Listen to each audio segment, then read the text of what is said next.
Hello students, तो आज के इस वीडियो में जो है कार्बन एंड इट्स कंपाउंड जो चैप्टर है चैप्टर 4 उसको डिस्कस करेंगे। एमसीक्यू क्वेश्चन इसमें देखेंगे। एमसीक्यू क्वेश्चन के साथ very short type question, short type question और लॉन्ग टाइप क्वेश्चन का जो है आंसर भी देखते चलेंगे। दोनों मीडियम है, हिंदी में भी है और इंग्लिश में भी है। तो सबसे पहले जो पहला क्वेश्चन है कि एल्केन का सामान्य सूत्र क्या है। ठीक है, तो एल्केन का सामान्य सूत्र जो होता है CnH2n+2 होता है। तो इसका जो है आंसर ये होगा। ठीक है, और ऑप्शन इसमें सेकंड होगा। उसके बाद यही क्वेश्चन इंग्लिश में है। अब इंग्लिश वाले इंग्लिश देख लेंगे। तो एल्किन का आप सामान्य सूत्र बताना है तो CnH2n होता है। तो ऑप्शन इसमें फर्स्ट में जो है तो फर्स्ट वाला सही होगा। उसके बाद नेक्स्ट क्वेश्चन एल्काइन का सामान्य सूत्र तो CnH2n-2 होता है। तो ऑप्शन फर्स्ट में तो फर्स्ट वाला सही होगा। उसके बाद क्वेश्चन नंबर 4 है संपीड़ित प्राकृतिक गैस का मुख्य घटक है मीथेन। तो ऑप्शन फर्स्ट जो है करेक्ट ऑप्शन बनेगा। बेंजीन का अणुसूत्र है क्या है, C6H6 है ना। तो इसको देख लेना। उसके बाद नेक्स्ट क्वेश्चन देख लेते हैं। क्वेश्चन 6 कि समजात श्रेणी के क्रमागत 2 सदस्यों के परमाणु भार में कितना अंतर होता है। तो CH2 इतना अंतर होता है। तो ऑप्शन इसमें फर्स्ट में फर्स्ट सही होगा। नेक्स्ट जो क्वेश्चन है क्वेश्चन 7 उसको देखते हैं कि निम्न में कौन एल्डिहाइड है। तो एल्डिहाइड जो होता है वो OH ग्रुप वाला होता है। ठीक है, तो OH ग्रुप वाला किस में है। तो ये ऑप्शन थर्ड वाला में है। ठीक है, अब एल्डिहाइड कर रहा है ना, एल्डिहाइड सॉरी, वो तो एल्कोहल होता है, OH ग्रुप है ना, एल्कोहल होता है ये OH।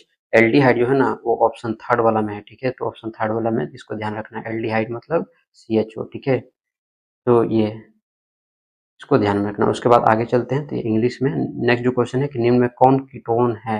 तो कीटोन का जो होता है वो CO होता है। इसका आप देखना फंक्शनल जो होता है सिंबल जो होता है वो सभी दिए हुए रहते हैं ना। तो इसको ध्यान में रखना, इसमें जो है सेकंड में होगा। ठीक है, और इसका जो ये इसका फंक्शनल ग्रुप होता है। तो नेक्स्ट जो क्वेश्चन है कि CHO प्रकार्यात्मक समूह को क्या कहते हैं। तो इसको एल्डिहाइड कहते हैं। ऑप्शन जो है इसमें एल्डिहाइड ना एल्कोहल है ये, तो ऑप्शन फर्स्ट जो है करेक्ट ऑप्शन बनेगा।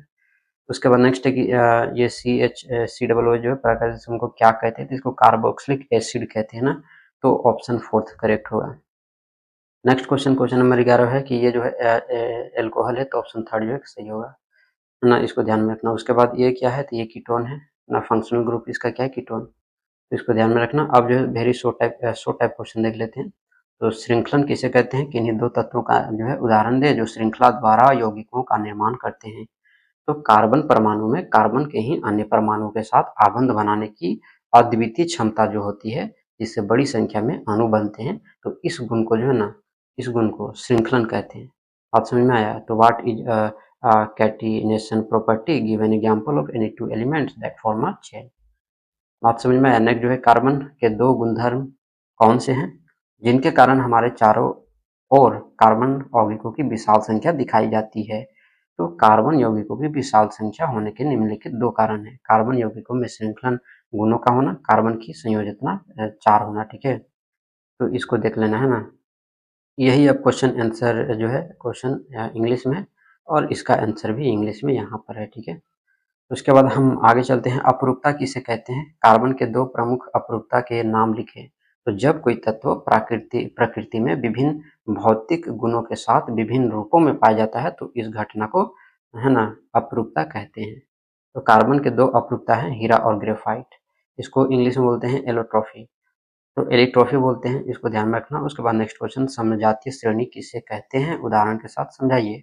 तो कार्बोक्सिलिक यौगिकों की वह श्रेणी जिसके सभी सदस्यों में एक ही प्रकार्यात्मक समूह रहता है, जिसके किसी भी दो क्रमागत सदस्यों के आणविक सूत्रों के बीच सदा CH2 का अंतर रहता है ना, तो उसे समझाती श्रेणी कहते हैं ना, समझातीय। ठीक है, समझातीय श्रेणी कहते हैं और इसके दो एग्जाम्पल हैं। उसके बाद यही क्वेश्चन अब इंग्लिश में है, होमोलोगस सीरीज। नेक्स्ट जो क्वेश्चन है प्रकार्यात्मक समूह अब किसे कहते हैं, निम्न यौगिकों में विद्यमान प्रकार्यात्मक समूह का नाम लिखना है। तो इसका आंसर जानते हैं। तो किसी कार्बनिक यौगिक में उपस्थित वे समूह जिनके ऊपर यौगिक का मुख्य गुण निर्भर करता है तो प्रकार्यात्मक समूह कहलाता है, जिसको इंग्लिश में फंक्शनल ग्रुप कहते हैं। तो प्रकार्यात्मक समूह अब बताओ इसमें क्या है। तो कार्बोक्सिलिक एसिड है इसमें। ठीक है, इसको ध्यान रखना। अब सेकेंड वाला में क्या है, CO है मतलब कीटोन है। ठीक है, और ये क्या है अभी जस्ट मैंने बताया था। अच्छा, उसके नीचे वाला तो एल्कोहल है। ये क्या है, तो ये एल्डिहाइड है। ठीक है, CHO जो है एल्डिहाइड है, इसको ध्यान में रखना। आगे चलते हैं। यही क्वेश्चन अब इंग्लिश में है तो इंग्लिश में देख लेना। ठीक है, उसके बाद नेक्स्ट है कि निम्न प्रकार्यात्मक समूह के नाम लिखना है। तो इसका कीटोन नाम है। ठीक है, इसका कार्बोक्सिलिक एसिड नाम है, एल्डिहाइड है और ये एल्कोहल है। बात समझ में आया? नेक्स्ट क्वेश्चन देखते हैं। क्वेश्चन नंबर 7 है कि निम्नलिखित के इलेक्ट्रॉनिक बिंदु संरचना लिखना है और ये F2NH3 है, CCl4 है, तो ये इसका जो है है, ठीक है, तो इसको ध्यान में रखना। उसके बाद जो है यही क्वेश्चन अब इंग्लिश में है, तो इसको इंग्लिश में रखना और ये इसके आंसर है, ठीक है। उसके बाद इलेक्ट्रॉन बिंदु संरचना बनाएं, H2S है, तो यहाँ पर इसका जो है और सेकंड में C2H5OH है और CH3COCH3 है, तो इसका बनाया हुआ है, अब इसको बना लेना। उसके बाद नेक्स्ट क्वेश्चन है draw electron dot structure. Electron dot structure को ड्रॉ करना है। अब इलेक्ट्रॉन डॉट स्ट्रक्चर कैसे होता है वो मैं नेक्स्ट वीडियो में अलग से जब बनाऊंगा ना तो उसमें डिटेल से बताऊंगा। अभी आप इसमें देख लो और अगर आपको जरूरत है तो कमेंट बॉक्स में जरूर बताना कि ये डॉट स्ट्रक्चर कैसे बनाए जाते हैं, तो उसको जो है मैं बताऊंगा। नेक्स्ट जो क्वेश्चन है उसको फिलहाल देखते हैं। निम्नलिखित के इलेक्ट्रॉन बिंदु संरचना लिखें, ये लिखा हुआ है, ठीक है, इसको ध्यान में रखना। ये इसमें जो है क्वेश्चन इंग्लिश में। उसके बाद जो है नेक्स्ट क्वेश्चन है कि रिक्त स्थान को भरना है, तो इसमें IUPAC नाम और उपस्थित प्रकार्यात्मक समूह यानी फंक्शनल ग्रुप लिखना है। देखो इसका नाम क्या है, इथेनॉल है, ठीक है, इसमें क्या बनाएगा, इथेनॉल भराएगा और इसका जो है फंक्शनल ग्रुप CHO होता है। अब यहाँ पर आंसर लिखे हुए हैं तो इसको स्टॉप करके लिख लेने हैं, ठीक है। नेक्स्ट जो है अब यही क्वेश्चन इंग्लिश में है, फिल इन द ब्लैंक्स, तो IUPAC नेम, फंक्शनल ग्रुप, ये सभी इसमें इसके आंसर नीचे लिखे हुए हैं, इसको आप देख करके लिख सकते हैं।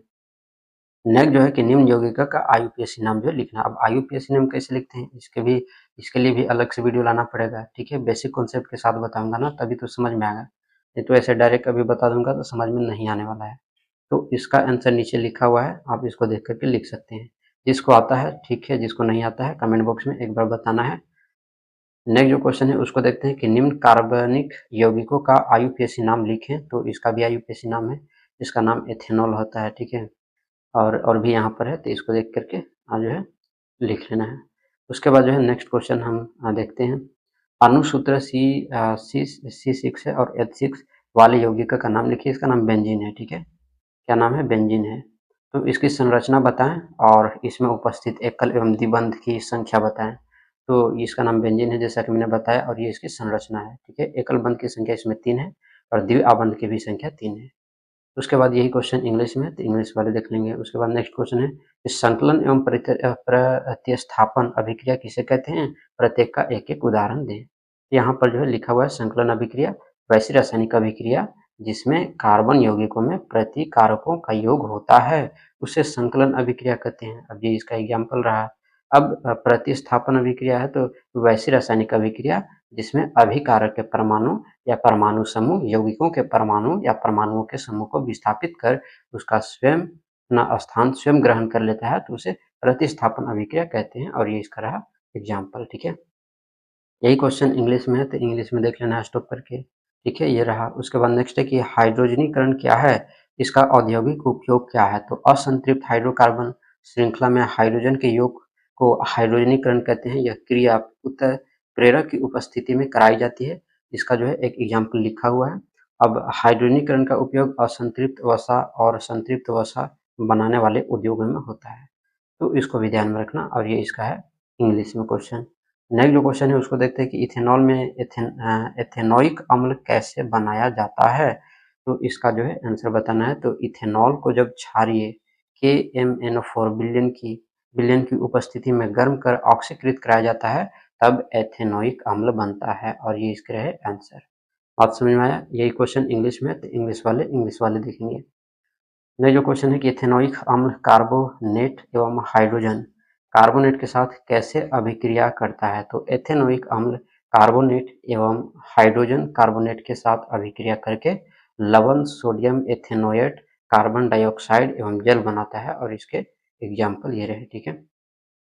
अब यही क्वेश्चन इंग्लिश में है, तो अब नेक्स्ट क्वेश्चन की तरफ बढ़ते हैं। साबुन क्या है, साबुन के निर्माण के लिए आवश्यक जो कच्चे पदार्थ थे उसका नाम लिखना है। तो लंबी श्रृंखला वाले कार्बोक्सिलिक एसिड या उच्च वसा अम्लों के सोडियम एवं पोटेशियम लवण है साबुन के निर्माण के लिए कच्चे पदार्थ निम्न है। तो वनस्पति तेल या वसा, ठीक है, और उसके बाद सोडियम क्लोराइड, सोडियम हाइड्रोक्साइड। अब उसके बाद यही क्वेश्चन इंग्लिश में, तो इंग्लिश वाले देख लेंगे। नेक्स्ट क्वेश्चन है कि साबुन और अपमार्जक में अंतर लिखें। तो साबुन वे लंबी श्रृंखला वाले अम्लों के Na और K लवण हैं, इनका आयनिक भाग C है ना, C डबल O Na समूह होता है। तो ये लिखे हुए इसको आप देख करके लिख सकते हैं। उसके बाद यही क्वेश्चन इंग्लिश में है, तो इंग्लिश वाले सोप और डिटर्जेंट में क्या डिफरेंस होते हैं, आंसर लिखे हुए हैं। नेक्स्ट क्वेश्चन है कि जल का कोई नमूना कठोर है, मृदु? यह जानने के लिए आप साबुन और डिटर्जेंट में किसका चुनाव करेंगे और क्यों करेंगे? ये आंसर जो है अपने से भी लिख सकते हैं, यहाँ जो है मैंने दिखा दिया और ये रहा इसका इंग्लिश में मीडियम में आंसर, ठीक है। अब लॉन्ग टाइप क्वेश्चन जो होता है उसका आंसर क्वेश्चन देखते हैं। हाइड्रोकार्बन क्या है? संतृप्त और असंतृप्त हाइड्रोकार्बन में अंतर स्पष्ट करना है। तो हाइड्रोजन और कार्बन से बने यौगिक हाइड्रोकार्बन कहलाते हैं, जैसे CH4 है, तो इसमें कार्बन और हाइड्रोजन ये दोनों से मिलकर के बने हैं, तो ये हाइड्रोकार्बन कहलाएंगे, ठीक है। संतृप्त हाइड्रोकार्बन वे हाइड्रोकार्बन होते हैं जिनमें केवल एकल सहसंयोजी बंध होते हैं ना, सहसंयोजक बंध होते हैं, तो उसे संतृप्त हाइड्रोकार्बन कहते हैं। उसके बाद एल्केन्स शामिल होते हैं, इसमें कार्बन की मात्रा कम और अधिक, हाइड्रोजन की मात्रा है ना, कार्बन की मात्रा कम होती है और हाइड्रोजन की मात्रा इसमें ज़्यादा होती है। जब भी आप देखोगे तो कार्बन कम ही रहता है, हाइड्रोजन ज़्यादा रहता है, ठीक है, तो इसको ध्यान में रखना। तो ये समझ में आ गया। अब असंतृप्त हाइड्रोकार्बन है, इसको भी आप पढ़ लेना। तो असंतृप्त हाइड्रोकार्बन वैसे हाइड्रोकार्बन होते हैं जिनमें सहसंयोजक बंधों वाले हाइड्रोकार्बन होते हैं और ये कई होते हैं, ठीक है, तो कई होते हैं। यही क्वेश्चन अब इंग्लिश में है, तो इंग्लिश वाले देख लेंगे, ठीक है। उसके बाद नेक्स्ट क्वेश्चन आगे हम चलते हैं। तो ये रहा इसका, और भी अब यहाँ पर है नेक्स्ट क्वेश्चन कि कार्बन के अत्यधिक यौगिकों के निर्माण का क्या कारण है? तो कार्बन के अत्यधिक यौगिकों की रचना करने के कारण अनेक हैं, जिनमें प्रमुख कारण इस प्रकार है। कार्बन यौगिकों में श्रृंखला बनाने गुणों का होता है, कार्बन की संयुक्तता 4 होना, ठीक है, और कार्बन के परमाणु आपस में तथा एक है ना, आपस में तथा दूसरे तत्व के परमाणु के साथ एकल बंध, द्विबंध, त्रिबंध से जुड़े होते हैं। तो ये है, ये एकल बॉन्ड, ये डबल बॉन्ड और ये ट्रिपल बॉन्ड, ऐसे आप समझ में आ रहा है। नेक्स्ट जो क्वेश्चन है उसको देखते हैं। अब ये इंग्लिश में है तो इंग्लिश वाले देख लेंगे, ठीक है। अब एक और क्वेश्चन है कि समावयवता किसे कहते हैं? पेंटेंट के मोनोआइसोमर्स समयों नाम एवं संरचनात्मक सूत्र लिखिए, ठीक है। तो ये जो है यहाँ पर आंसर लिखे हुए हैं, ठीक है, इसको देख करके लिख लेना है। उसके बाद यहाँ पर इंग्लिश में है और यहाँ पर जो है इंग्लिश वाला और भी इधर है। उसके बाद नेक्स्ट है एल्कीन क्या है, इसका सामान्य रासायनिक सूत्र लिखना है। 3 कार्बन परमाणु वाले एक एल्कीय का संरचना सूत्र लिखिए। तो ये इसके आंसर लिखे हुए इंग्लिश में ये रहा, ठीक है। उसके बाद नेक्स्ट क्वेश्चन है कि निम्नलिखित अभिक्रियाओं के लिए संतुलित रासायनिक समीकरण लिखिए। तो ये इसका लिखा हुआ है आंसर, ठीक है। उसके बाद नेक्स्ट जो है ये आंसर उसको देखते हैं, ये इंग्लिश में है, ठीक है, इंग्लिश में ये रहा। उसके बाद यहाँ पर जो है हिंदी में एक और क्वेश्चन है कि निम्नलिखित समीकरण को पूरा करें, ठीक है। तो ये इसका जो है क्वेश्चन है और आंसर है। उसके बाद यहाँ पर इंग्लिश में है, ठीक है, तो इंग्लिश में है। उसके बाद नेक्स्ट है कि मिसेल क्या है? जब साबुन को जल में डाला जाता है तो मिसेल का निर्माण क्यों होता है? क्या इथेनॉल जैसे दूसरे विलायक में भी मिसेल का निर्माण होगा? इसके आंसर यहाँ पर लिखे हुए हैं, तो वीडियो को स्टॉप करके लिख लेना है। उसके बाद यहाँ पर जो है एग्जाम्पल के साथ है, ठीक है, अच्छे से समझाया गया है, इसको देख लेना है ना।